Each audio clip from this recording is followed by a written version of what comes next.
কেবল শিল্প খাতে যারা বিনিয়োগ করেছেন তাদের সুরক্ষা দেয়া সরকারের দায়িত্ব।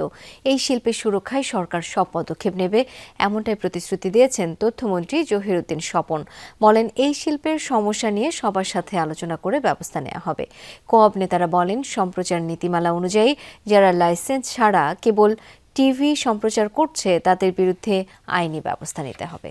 রেইনবো অলরাউন্ডার এক্সটেরিয়র পেইন্ট বাড়ির বাহিরের দেয়ালের সুরক্ষা নিয়ে থাকুন নিশ্চিন্ত, সাথে পাচ্ছেন 10 বছরের ওয়ারেন্টি। রাজধানীর লেডিস ক্লাবে ইফতার মাহফিলের আয়োজন করে cable operators associations of Bangladesh co-op. এতে প্রধান অতিথি হিসেবে যোগ দেন তথ্যমন্ত্রী জহিরুদ্দিন স্বপন।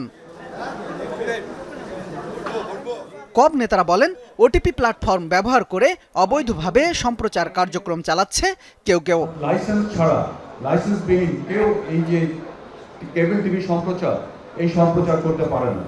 কিন্তু আজকে আমরা দেখতে পাচ্ছি যে পুঁজিবাদের কাছে আমরা পুঁজিবাদের কাছে জিম্মি হয়ে গেছি।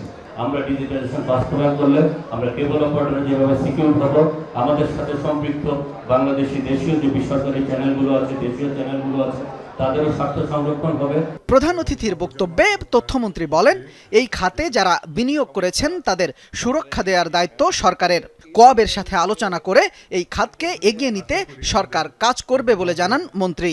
আমি শুধু এতটুকু প্রতিশ্রুতি ঘোষণা করতে চাই যে কোনো ধরনের ব্যবসায়ী উদ্যোগকে সুরক্ষা দেওয়াই হবে আমাদের সরকারের কাজ।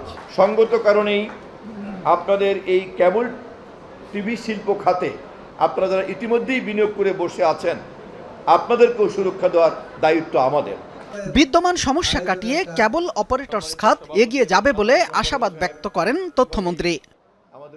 শামীম রেজা, যমুনা নিউজ, ঢাকা।